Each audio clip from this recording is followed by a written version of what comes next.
Sumabog at nagliyab ang Polish fighter jet niyan matapos bumagsak sa isang runway sa Poland. Patay ang piloto nito ayon sa tagapagsalita ng kanilang gobyerno. Naghahanda raw para sa isang air show ang aircraft at nagsasagawa noon ng acrobatic maneuver bago ito bumagsak. Ayon sa Polish military, walang ibang nadamay sa disgrasya. Pinatasik sa pwesto ng korte ang Prime Minister ng Thailand dahil sa isang ethics violation. Matapos ang suspensyon noong July 2, tuluyan ng sinibak bilang Thai Prime Minister si Paetongtarn Shinawatra.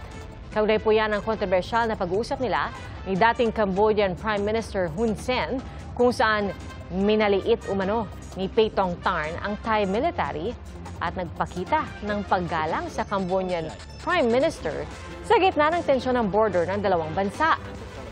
Iginagalang naman daw ni Paetongtarn ang desisyon ng korte. Pero giit niya, layon lang niya noon na pahupain ang tensyon at makapagligtas ng mga buhay.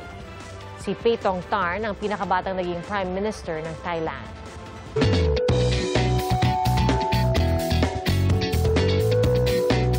Ngayon pong buwan ng wika, bida ang mga kasuotang magpapakita ng pagiging Pilipino. At kanya-kanyang forma ang mga estudyante na lumahok sa pagdiriwang ng mga paaralan. Namayani ang kulay pula, asul, dilaw at puti sa kasuotang halaw sa ating watawat. Mayroon ding matatapang na tao tulad daw ng mga katipunero. Hindi naman nagpahuli ang mga kasuotan ng iba't ibang tribo at mga katutubo. Habang may nagbigay-pugay din sa mga magsasaka at mangingisdang Pilipino.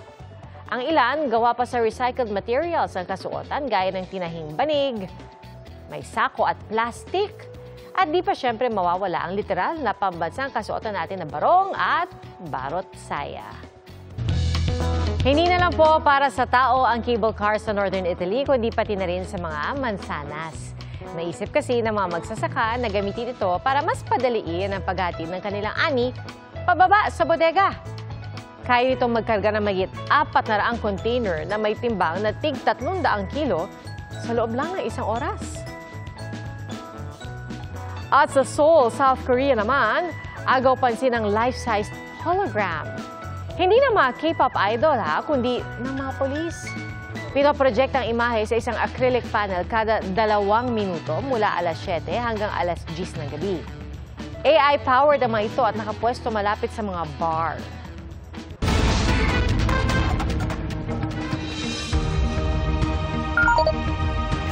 Sa loob ng mahigit 2 dekada, naging bahagi na ng tahanang Pilipino si Pia Arcangel. Saksi sa mga mahalagang pangyayari sa loob at labas ng bansa. 2002, naging bahagi ng GMA Network si Pia bilang reporter. Magandang tanghali po, nanonood. Nakasalo natin sa pananghalian sa loob ng halos 1 dekada. Naging mukha ng pagbabalita tuwing weekend mula 2010 at naging bahagi ng Liga ng Katotohanan mula 2014. Ako po si Pia Arcangel. Hanggang bukas para sa Pilipino. Sama-sama tayong magiging saksi! Malilimutan ang pagiging parte ng childhood ng marami ni Ate Pia bilang art angel. Gayon din ang iba't ibang kwentong kanyang inilahad sa mga naging programa sa GMA Integrated News at Public Affairs. Today we feature the brilliant mind. Ang kanyang paghahatid impormasyon hindi na lang sa TV, kundi maging sa online platforms. Ang di mapapantayang kontribusyon sa larangan ng pamamahayag, umani ng iba't ibang pagkilala sa bansa at maging abroad.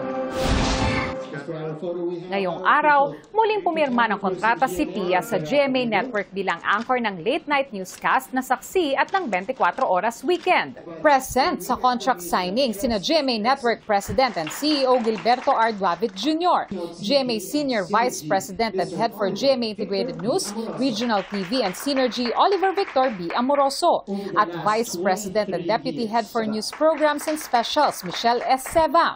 Nagpahayag naman ang kanyang pagbati at pasasalamat sa pamamagitan ng isang video message. Si GMA Network Chairman Attorney Felipe L. Gozon.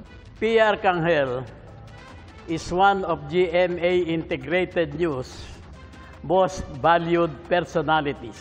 Kaya naman ako at ang buong GMA Network ay nagagalak na nananatili siyang loyal, kapuso for more than 2 decades. Congratulations, Pia, and thank you for your continued dedication and excellence. Minsan, ang saksi, hindi napapansin. No? Pero ang kahalagahan niya, yung audience niya, maraming decision makers. To address that audience, on one hand, a different audience on the weekends, parang tinatahi ni Pia yung kabuuan ng mga iba-iba nating manonood. Kaya isa akong tagahanga ni Pia at nagpapasalamat sa pagkakataon, Pia, na pasalamatan ka dahil isa kang ehemplo ng tunay at inaasam-asam na kapuso. You are the ideal. You personify it, exemplify, and you make us all proud. We are very grateful na minabuti mong manatiling kapuso. GMA Integrated News is grateful for Pia, no? Especially for the hard work, the dedication, no, that she placed as our news presenter for Saksi and 24 Oras Weekend. In this fast-evolving media landscape, no, you stand out to become a multi-platform journalist, seamlessly transitioning from TV to digital, tas TV ulit, no? So maraming salamat, Pia, for all the things that you have done for us, especially for the coverage, no? Inalala naman ni Pia kung paano nagsimula ang kanyang karera sa Kapuso Network. 23 years that I have spent at the newsroom and I couldn't be happier. Napakarami ko pong natutunan dito sa GMA. Sabi nga po ng mga teacher ko noon nung nag-aaral pa kami, parang always make sure you go to a workplace where you will be happy.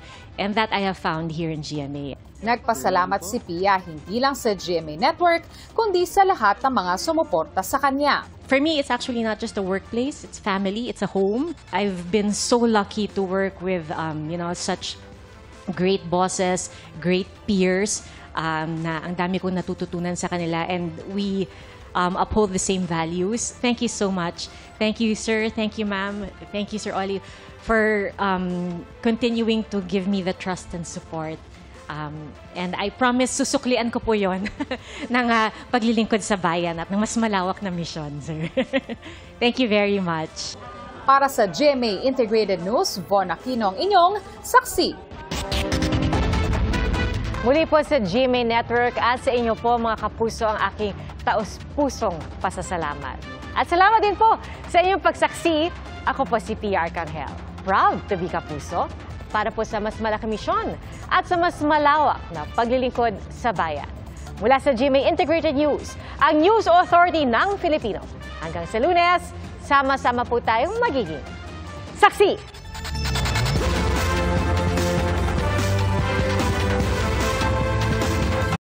Mga kapuso, maging una sa saksi.